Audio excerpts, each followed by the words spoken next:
ঘুম থেকে উঠে জানতে পারলাম পেট্রোল লকডাউন, নানা রকম সোশ্যাল মিডিয়ায় পোস্ট।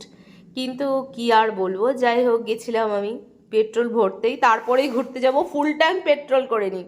এটা হচ্ছে আমার হিসাব, 200-100 টাকার পেট্রোল ভরবো না। তো যাই হোক ভরতে গিয়ে ছেলেটাকে জিজ্ঞেস করলাম, কি রে এখানে কি পেট্রোলের জন্য আধার কার্ড লাগবে?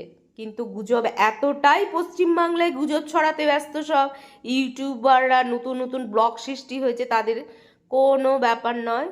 5 লিটারের ক্যান বা ক্যানে যদি আপনি আনতে যান তখন আধার কার্ড লাগবে, সেটা অসাধু ব্যবসায়ীরা সব মজুত করে রাখছে ব্ল্যাক বিক্রি করার জন্য, তাই জন্য এটা সরকার বাধা দিয়েছে।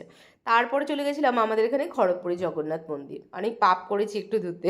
আরে না না, ছেলে বললো একটু বসবে, সকালে এমনি জ্বর 2-3 দিন ধরে। ধোসা নিয়েছি, কিচ্ছু খেতে ইচ্ছা করছে না বাবা, এত বড় ধোসা কেন বানায় জানি না, এরা হাফটাও আমি খেতে পারিনি। ছেলেকে দিয়েছি আর এই 1 পোয়া চা, এটা কারোর দ্বারা শিখেছি। দারুণ দারুণ।